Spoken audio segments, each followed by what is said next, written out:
Welcome to God and Country Biblical Exposition. This week's program is part 3 in a series entitled The Transgender Worldview, or rather, more generally, the LGBTQ worldview. And the question is this: who are these people? What do they believe? What are their motivations? What are their goals? What are their arguments? We all know quite a bit about this, but there's always more to consider. One thing is for sure: in these last days, in this prophesied great outbreak of evil before the coming of Christ, God is exposing the sinful nature of humanity. As Jesus said in Matthew chapter 15, out of the heart of man comes evil thoughts, murders, adulteries, fornications, thefts, false witnesses, slanders. And God is parading all this out there for us to see, literally parading evil before us. This last Sunday was the 2023 Pride March that took place in New York City. It was a massive wall of people from 25th Street all the way to 5th Street, with 75,000 marchers in the parade and at least 1 million spectators and supporters along the path. Now, not all of these people are practicing transgenders or homosexuals, but just as bad, there's a massive support from the general public for moral autonomy. The public celebrates homosexual pride with the homosexuals. And all this is visible on the internet for the whole world to see. This is all recorded on modern media. It reminds me of Isaiah chapter 30. Go now, write it on a tablet before them, and inscribe it on a scroll, that it may serve in the time to come as a witness forever. For this is a rebellious people, false sons who refuse to listen to the instruction of the Lord. And I believe that in these last days, God is establishing the testimony of what the rule of Satan looks like.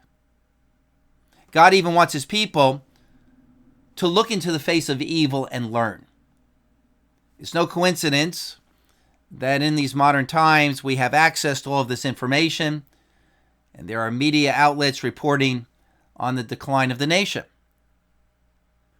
At the Pride Parade this year, the chant that kept arising was, "We're here, we're queer, and we're coming for your children." We're queer, we're coming for your children. So, why do they want to come for our children? Because they're pedophiles? Well, true. But it's also a belief that children need to be raised, not on Christian morals, but raised embracing LGBTQ sexuality, in order to create a brave new world where man is sexually liberated.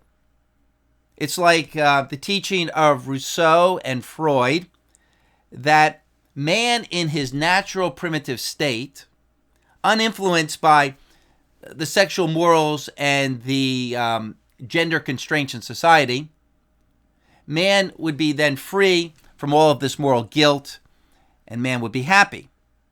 And additionally, to make a great world, children need to be taught to accept others, to accept the clean and the unclean, to accept the moral and the immoral, a moral equivalency in all behaviors.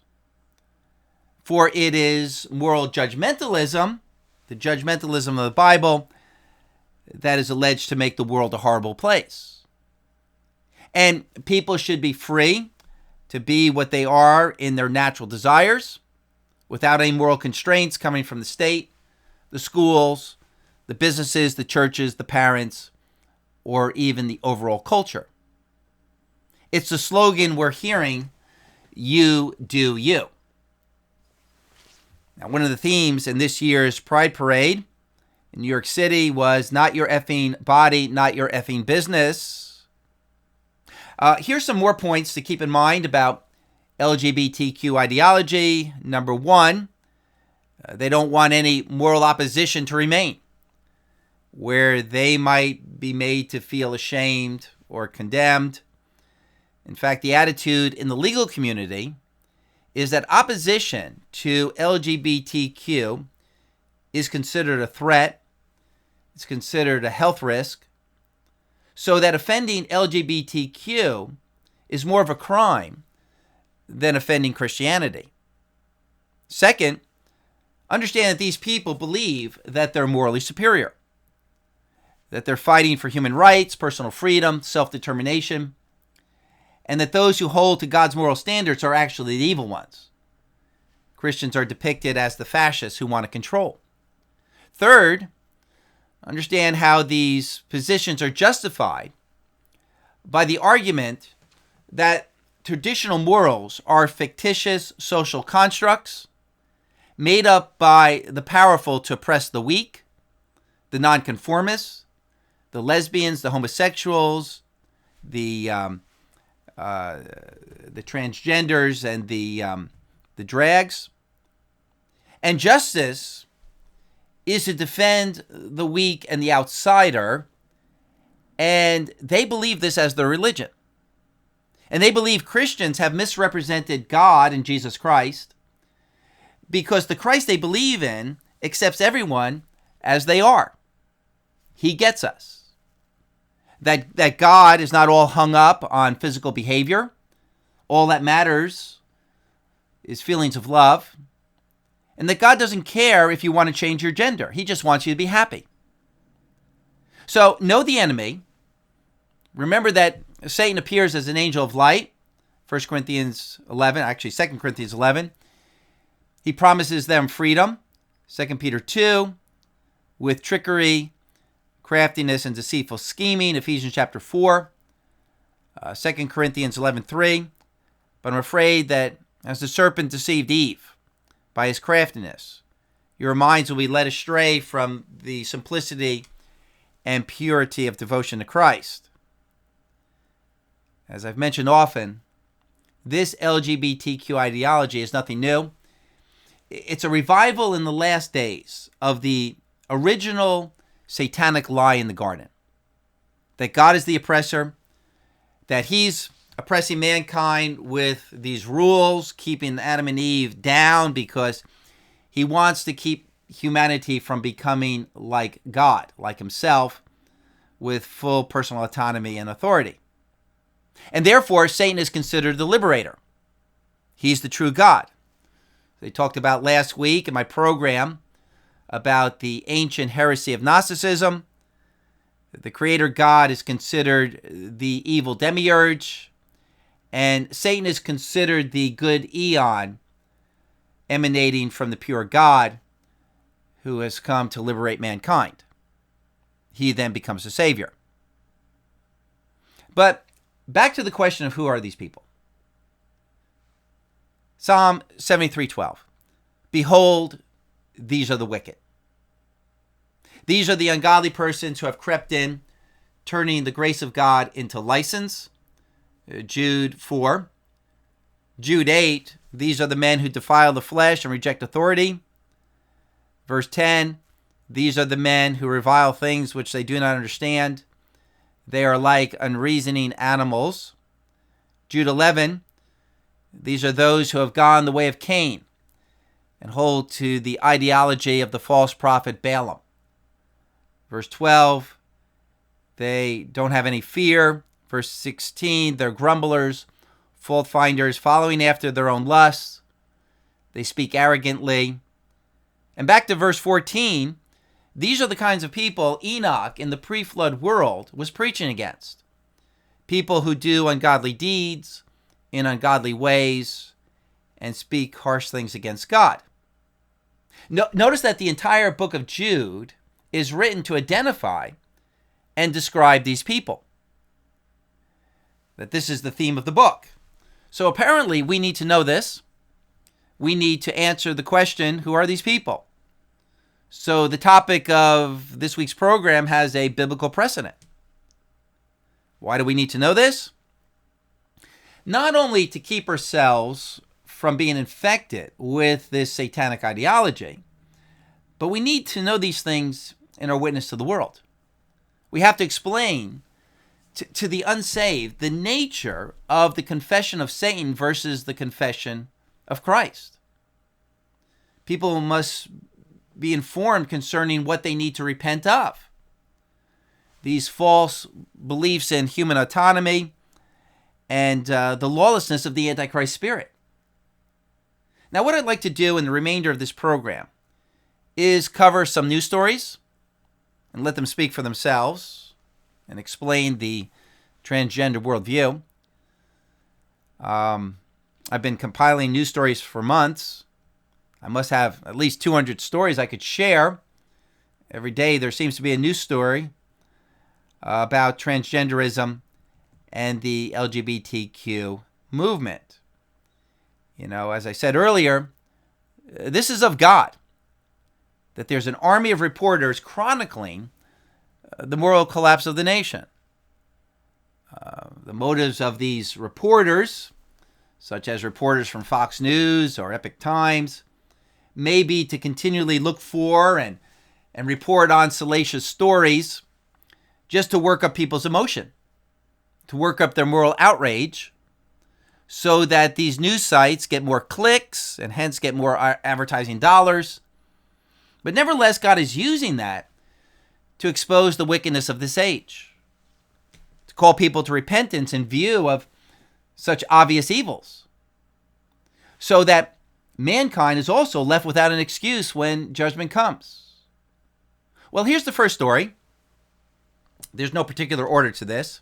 Keith Ellison, the former chair of the Democrat National Committee and now the Attorney General for the state of Minnesota, wrote an open letter from his office to the executives at Target, telling them that they need to continue to advertise and sell LGBTQ products. While morally concerned citizens in our country were offended by Target's products, Ellison took the time and the effort to support and celebrate Target, because it's become apparent that Ellison is a true believer in transgender ideology, that people should be free from God's moral law, and America needs to be like Sodom. And this open letter was also signed by the state attorney generals of New Jersey, California, Massachusetts, Arizona, Delaware, Connecticut, District of Columbia, Illinois, Maine, Nevada, New York, Vermont, Rhode Island, 15 states. And the open letter states, quote, as attorney generals, with a strong commitment to protect the civil rights of LGBTQIA plus individuals, we write to express our resolute and unequivocal support for the LGBTQI plus community, as well as our concerns regarding recent events in Target stores involving intimidation and destruction of certain Pride-related merchandise, and Target's resulting decision to remove some Pride merchandise from its stores.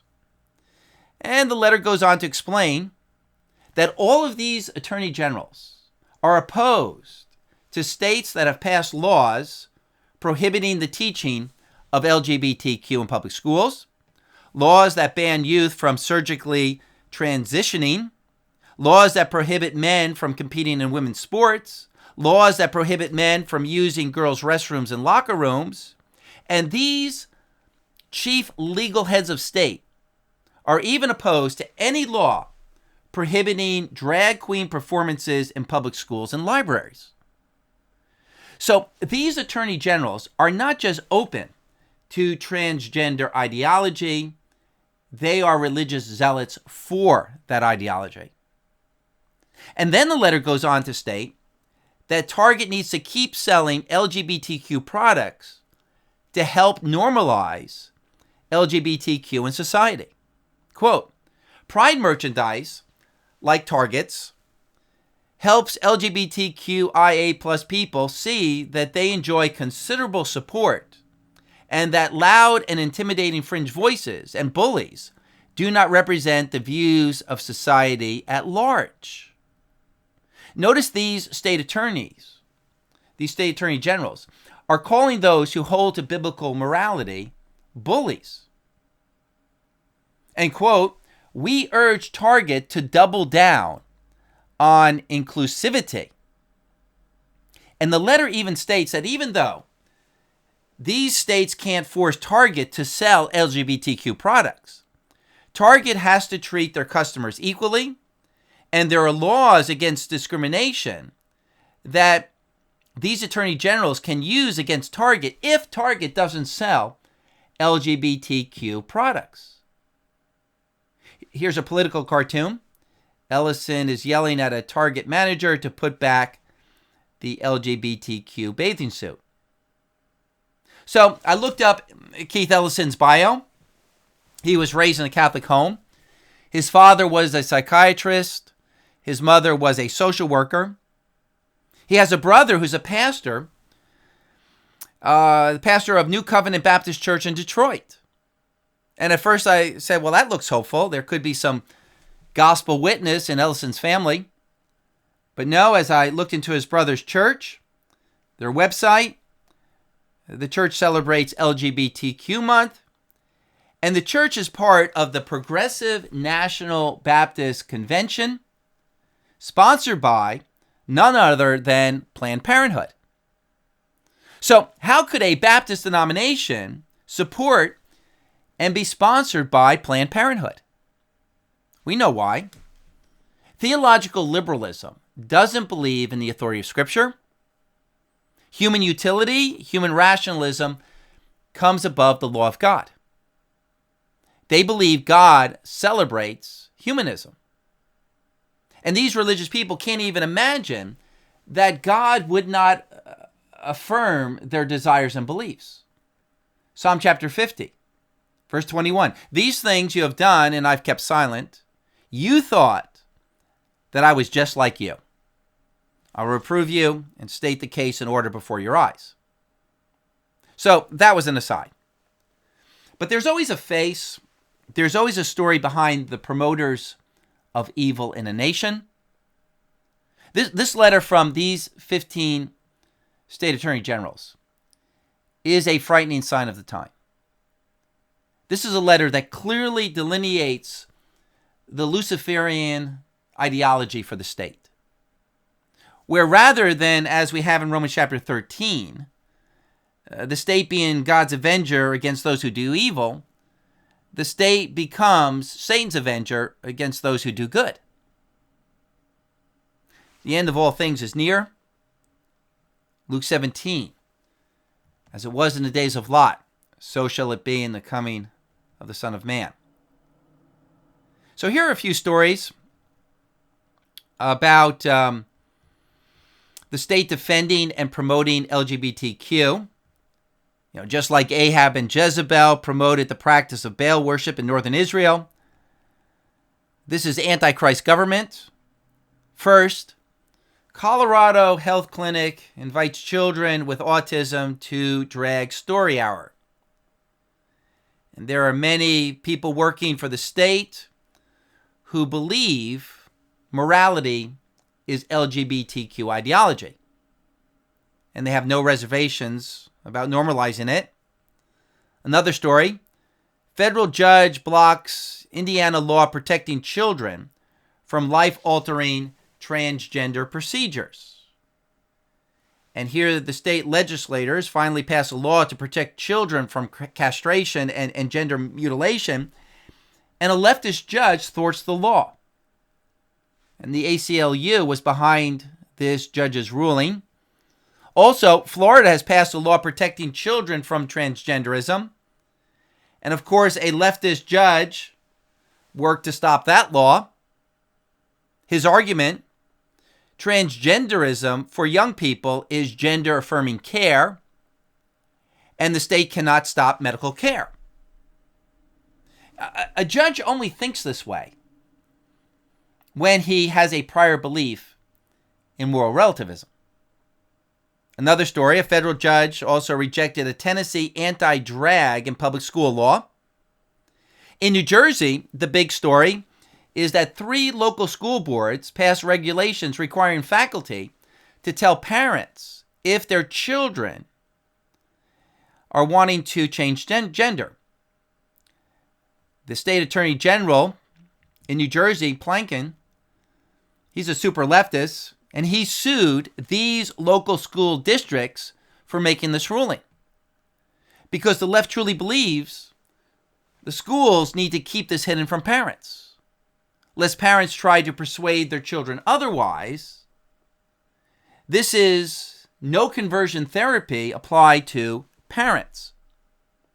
In California, they have a bill that will take children away from parents if parents don't use their child's preferred pronoun, or if parents are opposed to their children wanting to change their gender medically. And of course, our president is flying the homosexual flag for Pride Month, and he held a Pride festival on the White House lawn. From Reuters, U.S. President Joe Biden on Saturday hosted the largest Pride celebration in White House history, calling for new measures to protect the rights and the safety of LGBTQ plus people. He urged Congress to pass the Equality Act, which would amend the 1964 Civil Rights Act to include sexual orientation, gender identity. So our president believes in, and he's an evangelist for the religion of LGBTQ. We just need to wake up and realize that this lawless immorality is not a fringe movement in our country. Here's an article commenting on a recent poll from Pew. 60% of Americans believe a person's sex is assigned at birth. A Rasmussen poll asked this question: do you agree or disagree with this statement? There are two genders, male and female. 71% agreed with the statement, including 57% who strongly agreed. Now, someone might look at that statistic and say, hey, this is great. Those who believe in natural gender are in the majority. But no, this is a horrible result. 4 out of every 10 Americans now believe that gender can be a choice, that God's natural law for gender needs to be overthrown.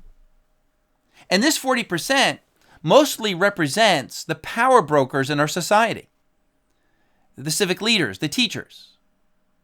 And among the so-called 60% who don't buy into transgenderism, the majority in that group are fine with homosexual marriage. And the secular state model for government, let people do what they want. And true Christians with a biblical worldview and a biblical understanding of government are probably around 5 to 10% of the population. The way is narrow that leads to life, and few there be that find it. The gate is broad that leads to destruction, and there are many who enter through it. So the lesson, Revelation chapter 13, the day will come when the whole world will worship the beast, the whole world, saying, who is like the beast and who is able to wage war with him? And he opened his mouth and blasphemes against God. Now, I don't want to discourage the saints. As I've said often, I believe what will happen is that God will let the ungodly take over the institutions of government so that the people will be judged. But in the grassroots, the church will have the real power. We will be winning a great harvest of souls for the kingdom of Christ. We don't need the state. We don't need the government to win. The governments of men going over to the prince of darkness is merely for the purpose of first exposing sin and then judging sin. Remember the prophecy in Daniel 2:44? God will set up a kingdom, and that kingdom will crush and put an end to all of these kingdoms. Well, back to news stories. Even though this is Pride Month, thank God conservatives in the Senate held hearings about the problem of transgenders in women's sports. Notice that no one's complaining about transgenders in men's sports, because the reality is that there is a difference between men and women, a difference that's being denied by the LGBTQ movement for ideological reasons. Why? In order for people to truly be free from God's establishment of gender and truly be able to choose one's own gender completely, men have to be able to compete in women's sports. Otherwise, one is not truly a woman. With all of the rights of a woman, one would just be a partial woman, and they can't have that. And so LGBTQ activists are now claiming whatever disparities are created by transgenders in women's sports, it's worth the harm because it alleviates the greater harm of people having to be confined to their God-given gender. These people actually believe this, and they teach this new hierarchy of values.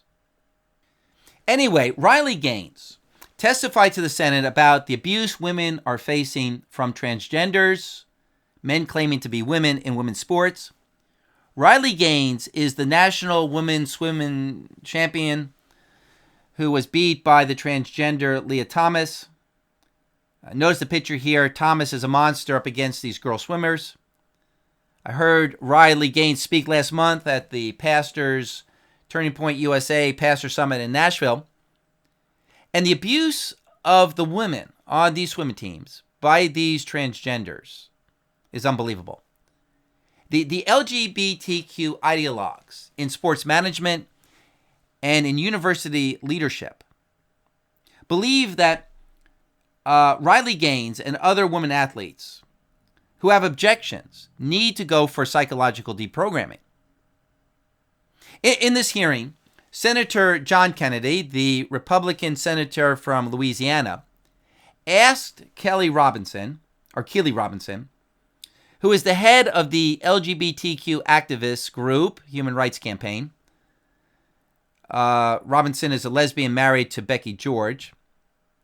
Well, the senator asked Robinson, so you don't think that a biological male has a physical advantage in sports over a biological female? And Robinson said, no, not as a definitive statement. Then Kennedy asked, how many female members of the NBA do you see? Robinson said, well, I can say that, there's been this news article about men that think that they could beat Serena Williams in tennis, right? That they think that they could actually score a point on her. And it's just not the case. She is stronger.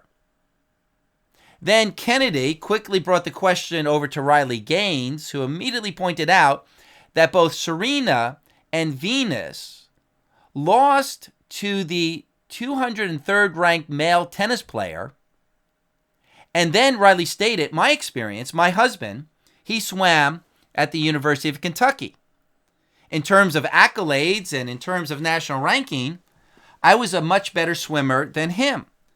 But he could kick my butt any day of the week without even trying.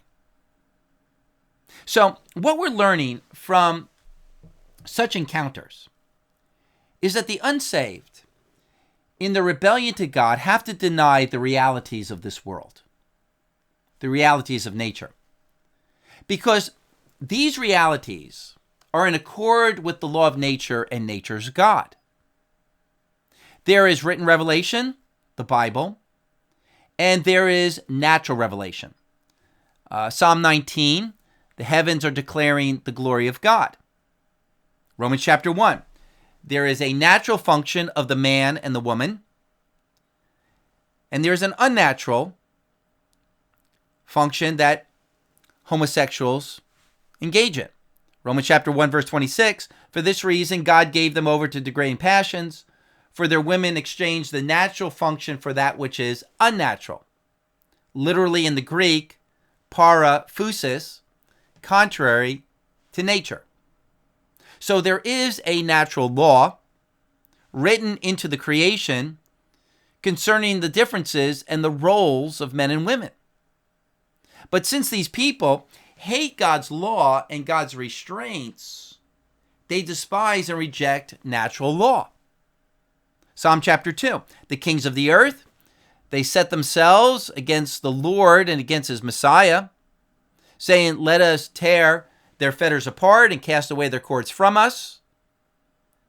And this includes not only wanting to throw away the written moral law of God, but also the constraints of God's natural law. And by rejecting natural law, they also have to reject reason and common sense, because that too is a gift from God, given to discern right from wrong. Romans chapter 1, verse 21, for even though they knew God, they didn't honor him as God or give thanks, but they became futile in their speculations, and their foolish hearts were darkened. Professing to be wise, they became fools. Hence, for these people, there is no difference between men and women, even in athletics. Their humanist beliefs trump reality. They get to justify their sin by denying natural revelation, but they become fools in the process. Even Satan is a fool in denying the rightful authority of God. Now, as far as a verse that explains this denial of natural law, where the unsaved eventually hate the laws of the natural world, there are quite a few texts. But consider just one text from Jude, verse 10. Again, from the New Testament book that addresses the LGBTQ heresy. So this is Bible study time. Jude 10. But these men revile the things which they do not understand, and the things which they know by instinct, like unreasoning animals. By these things they are destroyed. The word for instinct is the Greek word phusis, the Greek word for nature or natural. And so the text is saying that these men revile that which is natural. And this natural revelation has been made known to mankind. So the text says they know what is by nature, and they revile what is by nature. And so they lose their reasoning and become like unreasoning animals. And the verse goes on to say that in this denial of reality, by this they will be destroyed. The unsaved will destroy themselves if they try to fight against God's natural order.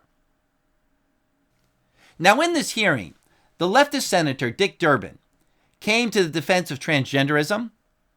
Durbin said lawmakers need to be careful when talking about this issue. Quote, at this point, I'd like to remind our colleagues, our children are listening, and they're in danger. In fact, today's transgender youth are among the most at risk of homelessness, depression, and death by suicide.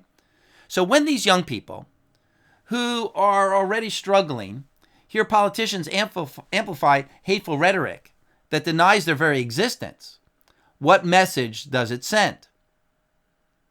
I hope you picked up on all of the evils in Durbin's statement there. Teaching God's morals is not denying the existence of immoral people. And Dick Durbin's philosophy means that no one could ever make any moral judgments because it denies the existence of such people. Well, Riley Gaines responded, what about the rights of young women? Aren't they in danger of discrimination and abuse by these transgender athletes,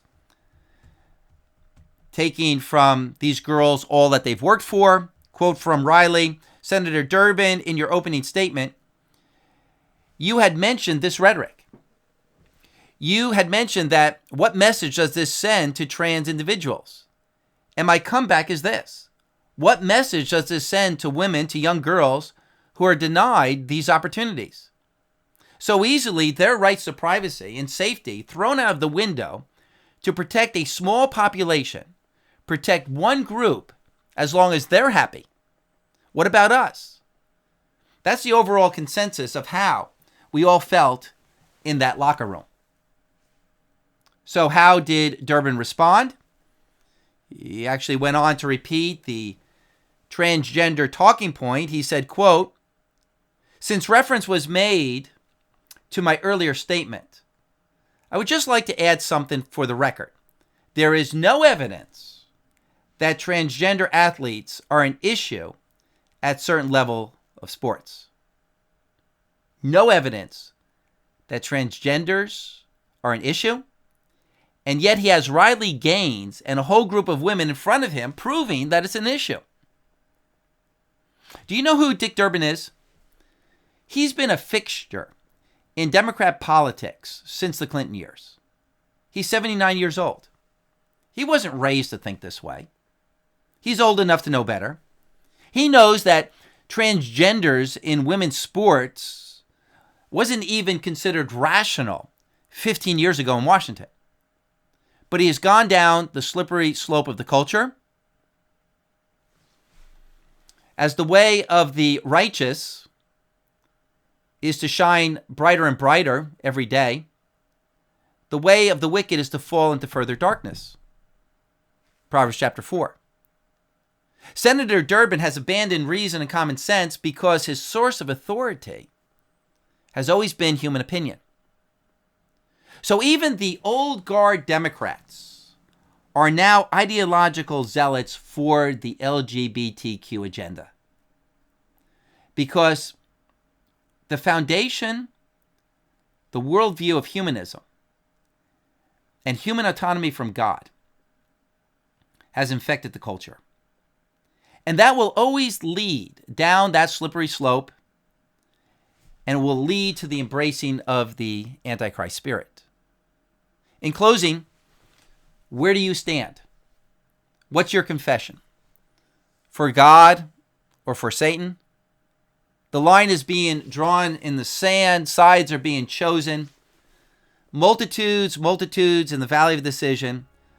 For the day of the Lord is near in the valley of decision. Thanks for listening. Thanks for your support. Subscribe, like, share. Leave a comment below. And may Jesus Christ reign.